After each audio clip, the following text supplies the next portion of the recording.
근데 그 시점부터 이게 풀렸어요. 그래서 단지 상가의 개수 제한이 없어졌어요.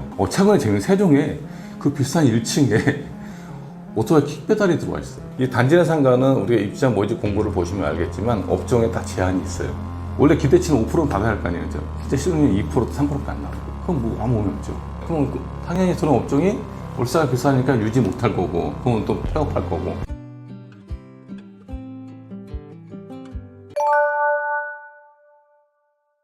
떨어졌다는 개념보다 아마 그게 제 기억에는 2017년, 18년도 때부터 많이 바뀌었던 핵인데 뭐냐면 그때부터 우리 아파트에 예전 단지 상가가 착했어요. 왜? 세대수 1000세대면 몇 개 없었잖아요. 근데 그 시점부터 이게 풀렸어요. 그래서 단지 상가의 개수 제한이 없어졌어요. 그래서 심지어 어차피 세종 얘기를 해드릴게요. 세대수가 849세대인데 단지 상가가 1, 2층으로 스트리트몰로 해가지고 197개예요. 상식적으로 많이 안 되잖아요. 그렇죠? 근데 그 시점부터 이렇게 풀리다 보니까 분양은 다 시켜요. 대단해요. 분양하시면 다 시켜. 어떻게든 시키는데 완판치 하는데 그 다음에 이제 똑같은 개념이 아까 고운동에 물건 했던 것처럼 5000세대 그만큼이나 배우세 1000세대의 개수가 많아야 3, 40개일 텐데 이게 200개 돼버리면 당연히 공실을 날 수밖에 없잖아요. 그런 개념에서 좀 어려웠던 부분이고 그 시점에 개수 제한이 풀린 게 가장 큰 부분이고 예전에만 해도 그 전만 해도 우리가 단지 상가 조금 전처럼 마트 살 때 한 군씩 저희가 법인이 한 5, 6개 받아가지고 바로 마트 좀 시키고 한 칸에 만약에 3억에 받았으면 그냥 정직하게 4억씩 팔아요. 그리고 부동산에 3천 수수료를 줘요. 그래서 이렇게 피를 붙이고 작업을 하셨는데 그때 상당히 이렇게 많이 팔았거든요. 그런 부분이 깨진 개념이 이제 그 18년, 19년도 때 시작해서 이 개수가 너무 늘어다 보니까 수요에 대한 그 개념이 P라는 개념이 의미가 많이 없어졌고 또 하나는 이 단지 상가를 잘못하신 분들이 많은데 단지 상가는 우리 일반적인 꼬마 빌딩이나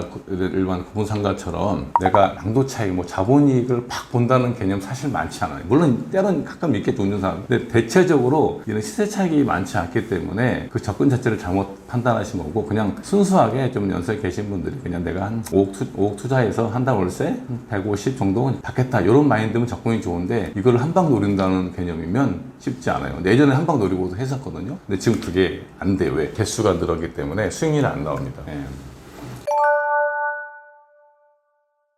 만약에 단지상가 길 바로 4차선만 건너면 이제 일반 상가들이 보통 많잖아요. 그러면 단지상가는 분양가가 만약에 평당 1,800만 원 전용당, 얘는 평당 4,000, 5,000, 6,000 이래요. 근데 왜 비싸냐면 이 단지 내 상가는 우리가 입주자 모집 공고를 보시면 알겠지만 업종에 딱 제한이 있어요. 단적으로 노래 협정 안 되고 다 안 되잖아요. 근데 여기 바로 길만 건너면 얘는 올상가이기 때문에 뭐든 들어올 수 있잖아요. 그런 부분에서 거리가 가까우면 내가 만약에 그 배우 세대 입주민을 하더라도 길만 건너면 여러 개를 먹고 있을 수 있는데 굳이 내 동네에서만 자꾸 올 필요는 없잖아요. 그런 업종에 대한 다양성이라든가 한계점이 사실 많이 있어요. 가장 노멀하죠. 보통 1층, 2층이니까 1층에 가장 흔한 부동산, 세탁소, 미용실, 요즘에 무인 아이스크림 많죠. 옷가게들도 많이 들어온 것 같고 최근에 재밌는 세종에 그 비싼 1층에 오토바이 킥배달이 들어와 있어요. 그 뭔 소리냐면 그만큼 안 나가니까 싸게라도 그냥 때운다는 개념으로 킥이 들어와 있더라고요. 깜짝 놀랐습니다. 2층 같은 경우는 기본적으로 우리 교습소가 많이 들어가죠. 그러니까 아셔야 할 게 우리가 단지 상가는 이제 분양 시행할 때 1층은 보통 전용 면적 한 10평 정도로 잘라요. 2층은 보통 15평에 20평 자르기 때문에 1층 업종은 면적이 한정되어 있죠. 그래서 2층의 업종들이 교습소 이런 피아노 같은 거 있죠. 미용실 들어간 이유가 면적이 어쨌든 전용 15, 20평이 나오기 때문에 1층에서는 할 수가 없으니 2층 올라가는 게 이렇게 가장 우리가 주변에 보는 업종들이 가장 많이 들어가 있죠. 근데 그 단지 상가에 물론 치킨집 같은 거 있겠지만 일반 호프 같은 경우도 가끔 들어오지만 장사는 사실 안 될 거 아니에요. 그거는 길 건너편에 차려야죠. 그런 업종의 한계점입니다. 이건 제 개인적인 제가 강의할 때 하는 스타일인데, 근데 우리 논문도 많이 나와 있지만 좀 맞는 것 같아서 말씀드리면 저는 만약에 아파트 세대수가 1000세대다 그럼 기준할 때 1000세대 곱하기 보수적으로 0.4평을 잡아요. 그러면 400평이잖아요. 400평인데 그걸 다 쓰는 게 아니고 400평 중에 단지 상가는 1층, 2층이니까 우리 엘리베이터가 없잖아요. 그래서 공용이 많지 않아요. 그래서 보통 전용률이 90% 나와요. 그러면 400%에 90%니까 실제는 360평이죠. 이 360평을 1층, 2층을 딱 자르는 거예요. 그럼 1층이 몇 평이? 180평. 2층에 180평. 1층에 아까 말씀대로 10평 잘랐으면 한 호씩 10개씩 1층 18개 나오죠. 2층 15개짜리 12개 나온단 말이에요. 그럼 1층, 2층 합쳤을 때 30개 나와요. 그러면 좀 더 보수해 봤을 때 지금 30개지만 1000세대면 제가 볼 때는 50개를 넘어서면은 공실이 나온다. 라고 판단해서 1000세대면 정말 많아도 50개는 넘으면 안 된다. 근데 현실은 지금 200개입니다.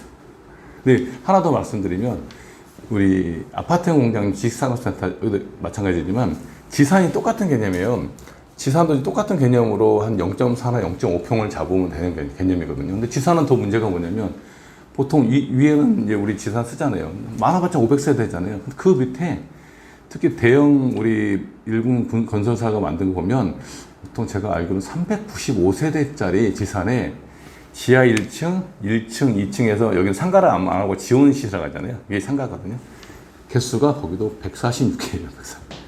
그럼 단정이에요. 400개 잡아도 100개면 답이 안 나오죠. 그럼 거기는 아무리 많아도 15개, 20개잖아요. 그럼 거기는 현장 가나마나 뻔해요. 그게 가장 단순하거든요. 그래서 저도 컨설팅 막 이렇게 들어오신 분은 답답한 게 아니 이걸 투자해 되냐 안 되냐 물어볼 때 전 첫 번째 물어요. 그 세대 수가 몇 세대입니까? 상가 몇 개입니까? 물어보면 그냥 거기서 끝나거든요. 근데 그 생각도 안 하시더라고 정말로. 저는 안 합니다.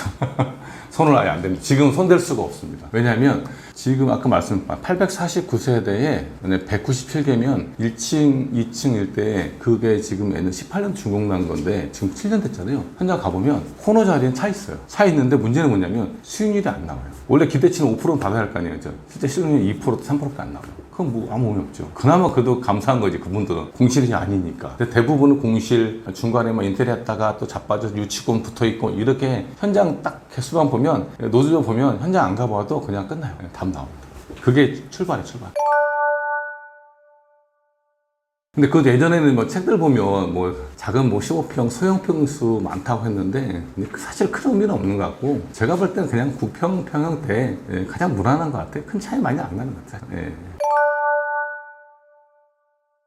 근데 뭐 일단 뭐 시행사 입장에서도 어쩔 수가 없어요. 이미 토지가 자체가 비싼 상태에 출발했기 때문에 시행사도 뭐 너무 싸게 할 수도 없는 개념이 되니까 뭐 그게 따라서 수분양가도 비싸게 할 수도 없고 뭐 수분양도 비싸게 샀기 때문에 들어온 임차인도 월세를 비싸게 줘야 되잖아요. 그러면 당연히 들어온 업종이 월세가 비싸니까 유지 못할 거고 그러면 또 폐업할 거고 계속 악순환에 돌아가는 개념이기 때문에 가급적이면 최근에 신도시나 최근에 이제 이렇게 개수 많은 이 단지상가 투자하는 가급적이면 저는 좀 기피하는 쪽으로 좀 설명을 좀 드리고 싶어요. 피해자를 얻기 위해서. 네.